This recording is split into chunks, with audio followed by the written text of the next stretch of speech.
पंच तत्व में विलीन हुए डिस्को किंग बप्पी लाहिरी।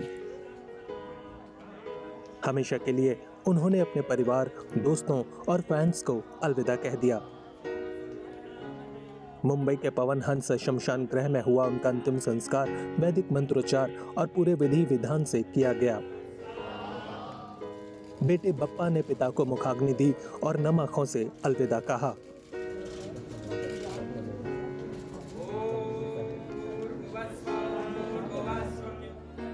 वहीं उनकी बेटी रीमा लाहिरी के लिए पिता के निधन का गम बर्दाश्त नहीं हो रहा और रो रो कर उनका बुरा हाल है।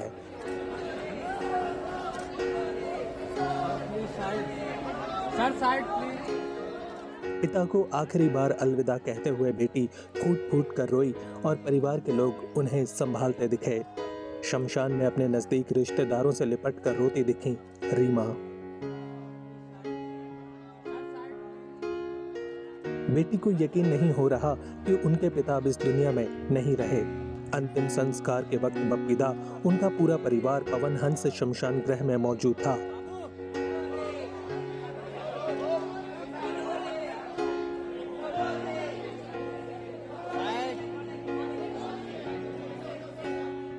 करीबी रिश्तेदार और बॉलीवुड के संगी साथी भी बप्पी लाहिरी को आखिरी विदाई देने पहुंचे।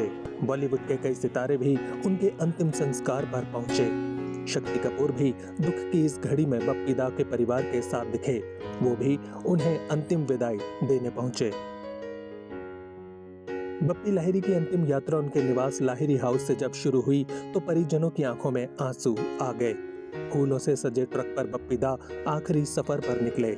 उनकी एक बड़ी सी तस्वीर ट्रक पर लगाई गई थी। साथ ही बप्पी दा के बनाए गाने बज रहे थे। मुंबई की सड़कों पर लोग डिस्को किंग की आखिरी झलक पाने के लिए पहुंचे।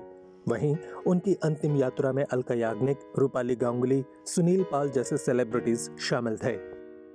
बप्पी लाहिरी का निधन मंगलवार देर रात हो गया था। पिछले 1 महीने से वो बीमार थे। उन्हें नींद से संबंधित गंभीर बीमारी हो गई थी। बप्पी दा का अंतिम संस्कार बेटे बप्पा लाहिरी की वजह से देरी से किया गया। बप्पा लाहिरी परिवार के साथ अमेरिका में रहते हैं। बुधवार देर रात वो पहुंचे और गुरुवार को बप्पी दा को पंचतत्व में विलीन किया गया।